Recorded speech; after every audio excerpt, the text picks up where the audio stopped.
Баршаңызға қайырлы күн, менің каналыма қош келдіңіздер. Бүгін сіздермен бірге клубника в шоколаде, яғни шоколадтағы құлпынайларды дайындайтын боламыз. Видеоның соңына дейін көріп, менімен бірге қайталап жасап көріңіздер. Мінекей арасы осындай болады. Дәмі өте әдемі, бірге жасап көріңіздер. Ең алдымен бос ыдысымызға құлпынайларымызды салып, үстіне салқын су құйып, үстіне 2 шай қасық ас содасын салып, жақсылап құлпынайларымызды тазартып, жуып аламыз. Ас содасымен жуып болғаннан кейін тағы да 2 рет мұздай сумен шайып жібердім. Мінекей құлпынайларымыз осылай тап-таза болып шықты. Енді қағаз сүлгіге, яғни салфеткаға қойып сүртіп алсаңыздар да болады. Мен осындай мата сүлгіні қолдандым. Суынан толық құрғатып аламыз. Бұл жерде құлпынайлардың көлемі әртүрлі болғандықтан мен майдаларын шоколадқа батырмай жегенді жөн көрдім. Сондықтан майдаларын теріп бөліп алып тастадым. Мінекей қалған ірі құлпынайларымызды алып, осындай тіс шұқығышпен екі жағынан қадайтын боламыз. Егер бір жерден қадайтын болсақ, шоколадқа батырған кезде құлпынайымыз шоколадтың ішінде қалып кетуі мүмкін. Осылайша барлық құлпынайларымызды зубочисткамен қадап болғаннан кейін мұздатқышқа 15-20 минутқа қалдыратын боламыз. Құлпынайларымыз мұздатқышта тұрған кезде шоколадымызды ертіп дайындаймыз. Мен бұл жерде осындай ақ және қара шоколадты қолдандым. Су моншасында шоколадымызды ертетін боламыз. Шоколадымыздың тең жартысын су моншасында ертеміз. Жарты бөлігін алып қаламыз.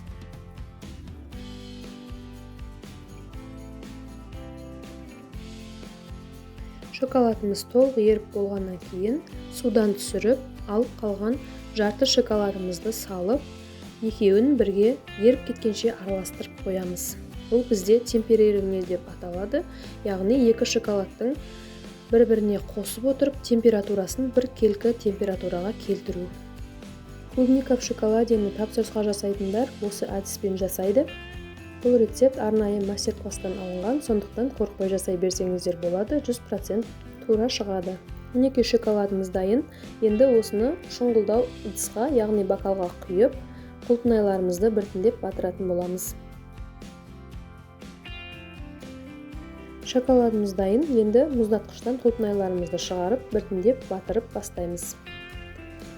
Құлпынайды батырған кезде түбін осылай жоғары қаратып, яғни жасыл болып тұрған жерін жоғары қаратып, шоколадқа тигізбей, қалған бөлігін шоколадқа жақсылап батырамыз да, айналдырып батырып, осылай сілкілеп артық шоколадты түсіріп тастаймыз.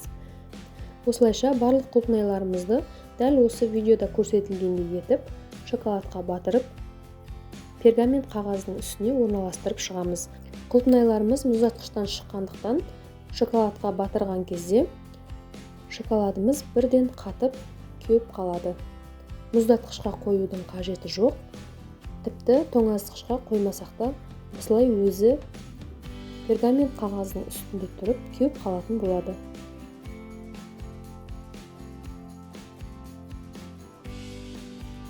Осылайша барлық құлпынайларымызды видеода көрсетілгендей етіп, шоколадқа батырып малып шығамыз.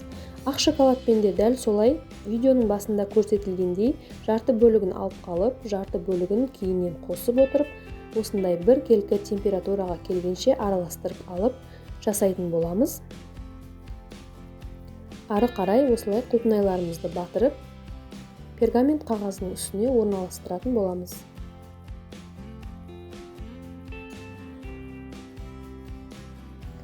Мінекей барлық құлпынайларымызды шоколадқа батырып болдық. Енді шоколадтың қалған бөлігін кондитерлік қапшыққа құйып, ыстық суға малып, ұшын кішкене кесіп, осылай құлпынайлардың бетіне жұқа узорлар салатын боламыз. Бұны жасамасаңыздар да болады, бірақ әдемі көріну үшін барлығына жасап шықтым. Осылайша барлық құлпынайларымыздың бетін безендіріп шығамыз. Безендіру кезінде өз фантазияңызға ерік беріп, қалаған узорларыңызды салсаңыздар болады. Бетін безендіру кезінде кокос жаңқасын, кептірілген малинаны және неше түрлі посыпкаларды қолдансаңыздар болады. Мінекей құлпынайларымыз дайын десек те болады. Енді құлпынайларымызды орналастыратын қорапшаны безендіруге кірісеміз. Ол үшін құлпынайларымызды орналастыратын қорапшаның ішіне астыңғы жағына осындай жұқа қағазды қорапшамыздың пішінімен бірдей етіп кесіп аламыз. Құлпынайлардың сыртына арнайы салатын капсулаларды алсаңыздар болады. Мен алып үлгермегендіктен осылай клубникалардың өзін қойып шығамын. Мінекей осымен үй жағдайында қарапайым жолмен жасалатын клубника в шоколадеміз дайын болды. Видео ұнаған болса, лайк басып комментарий қалдыруды ұмытпаңыздар. Назарларыңызға рахмет. Каналымда шығатын жаңа видеода кездескенше.